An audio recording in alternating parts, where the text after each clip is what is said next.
Bhagavad Gita is a science of life. तो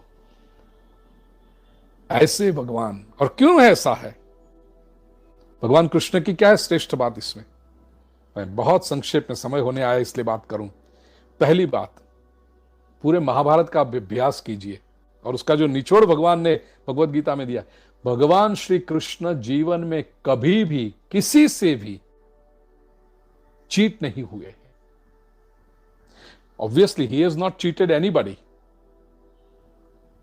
लेकिन ऐसे तो कई लोग मिलेंगे संसार में जो दूसरों को चीट नहीं करते, लेकिन कृष्ण की जो महानता है, कृष्ण की जो एक सिग्निफिकेंटली डिफरेंट क्वालिटी है, he is never been cheated by anybody.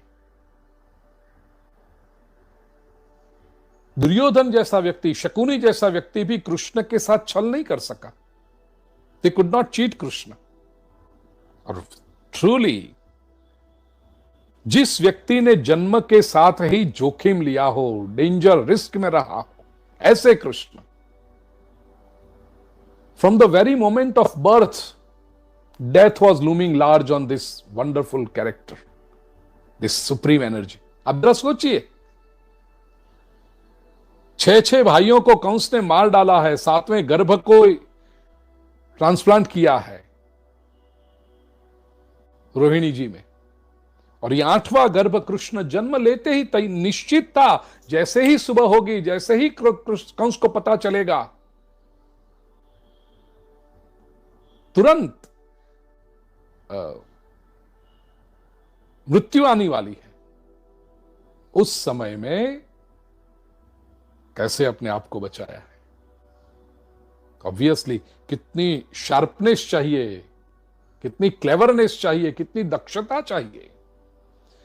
प्रिय स्वजनों, कृष्ण को चीट कर सके, कृष्ण के साथ छल कर सके, ऐसा कोई भी राजनीतिज्ञ, पॉलिटिशियन, किंग पूरे उनकी लाइफ टाइम में उनके सामने नहीं आ सका, सक्सेसफुल ना हो। कोशिश बहुत लोगों ने की, कोई सफल नहीं हो पाया, और आज तक नहीं हो पाया। यदि कृष्ण के शास्त्र को हम समझें, उसको आचरण में रखें, प्रिय स्वजनों, ये पहली बात आज के सत्र में आपको बताना चाहता हूं, किसी की हिम्मत न होगी कि आपके साथ छल कर सके। हां, आप खुला बड़ा दिल करके किसी को, लेकिन आपको पता है कि छल कर रहा है, जा माफ किया तुझे यार, तो समय आएगा देख लेंगे उस समय। नोबडी कैन चीट यू, ये पहली बात है। और दूसरी बात, ये जो कृष्ण सिंड्रोम है, वो भगवत गीता के माध्यम से जो प्रिय स्वजन हम देखने जा रहे हैं, श्री कृष्ण की जो फिलॉसफी है लाइफ की, जीवन का उनका दर्शन है, वो उसमें 4 बातें हैं जिसके ऊपर हम बहुत डिटेल में देखेंगे भगवत गीता का अध्ययन करते समय। पहली बात, Krishna definitely believes in non violence. इसीलिए महाभारत के युद्ध में, मैं केवल अभी पॉइंट बता रहा हूं, please don't jump to conclusions, we are going to discuss this in detail. Mahabharat के युद्ध में श्री कृष्ण ने कहा कि I am not interested in bloodshed. इसलिए भगवान ने शस्त्र धारण नहीं किया, लेकिन अर्जुन के सारथी बने, गाइडिंग फोर्स बने।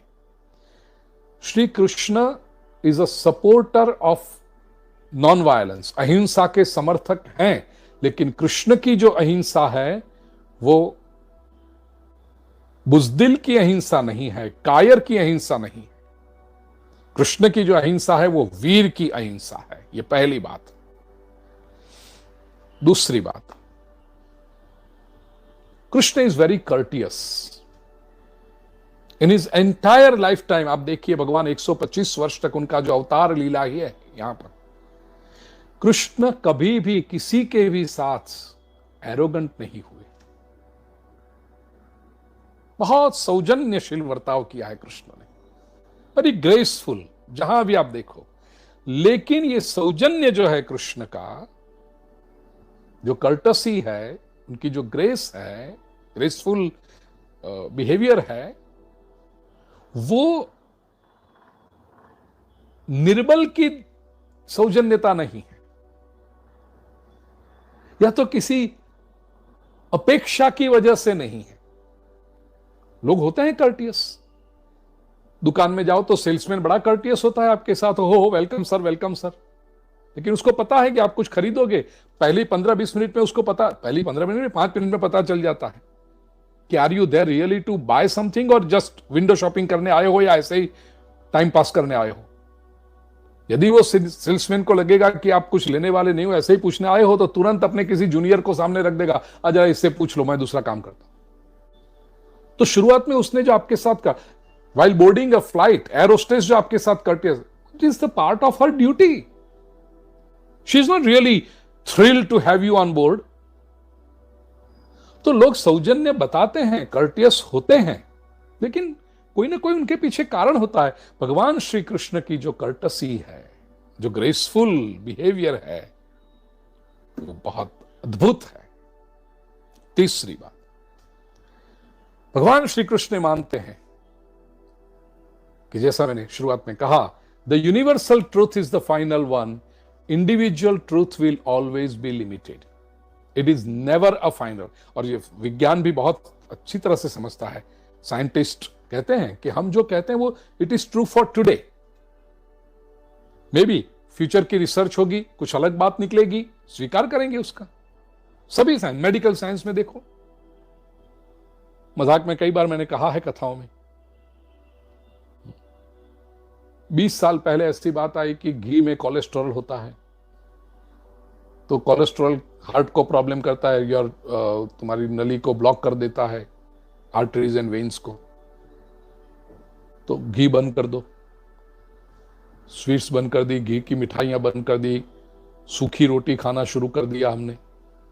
और अब पिछले 2-3 साल से रिसर्च करके साइंटिस्ट कहते हैं नहीं, घी तो बहुत अच्छा है, it is a lubricant for your body, और उसमें भी गाय का शुद्ध घी हो तो खाना चाहिए।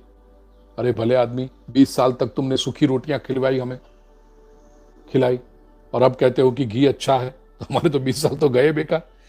तो 20 साल पहले जब उन्होंने कहा कि घी अच्छा है, तो उनको वो लग रहा था। अब उनका फाइनल ट्रूथ अलग आया है, मेडिकल साइंस में रिसर्च करके बताया कि no, ghee is not that bad. Saturated fat and unsaturated fat की बात करने लगे वो। मेरे कहने का आशय, कोई भी साइंटिस्ट कहेगा कि ट्रूथ इज नॉट फाइनल, ये कृष्ण ने भी बार बार कहा है, individual truth is never a final. Confidence हो अच्छी बात है, लेकिन अपनी ही बिलीफ को, अपने ही प्रेजुडाइज को अंतिम फाइनल मान लेना, ये बहुत नुकसानदायी होता है। Should always be open. इसलिए हमारे वेद के ऋषियों ने भद्र सूक्त में कहा, आनो भद्राः क्रतवो यन्तु विश्वतः, let the noble thoughts come to us from all directions. We should always be open to newer ideas that enrich our life. और चौथी बात, धर्म आवश्यक है, कृष्ण कहते हैं, लेकिन जिस धर्म में, वेद का एक अद्भुत शब्द है, मन्यु न हो, जिस धर्म में अधर्म के सामने खड़े रहने की, सामना करने की हिम्मत ना हो, जो धर्म एस्केपिस्ट हो, पलायनवादी हो, वो धर्म कृष्ण को मान्य नहीं है। It's not worth the name, Krishna कहते हैं। धर्म वो हो जो अधर्म का सामना करे, वो भी मेरा, ये भी मेरा, सबको एक साथ में गुल मिला के भेलपुरी बनाओ, ये धर्म कृष्ण को मान्य नहीं है। प्रत्येक व्यक्ति को अपने धर्म के बारे में तेजस्विता होनी चाहिए, और उसके लिए वो खड़े रहने की हिम्मत होनी चाहिए। जहां पर भी कोई गलत हो रहा हो तो उसको स्पष्ट कहने की हिम्मत भगवान श्री कृष्ण बताते हैं। ये 4 प्रिंसिपल हमारे जीवन में अत्यंत महत्वपूर्ण है।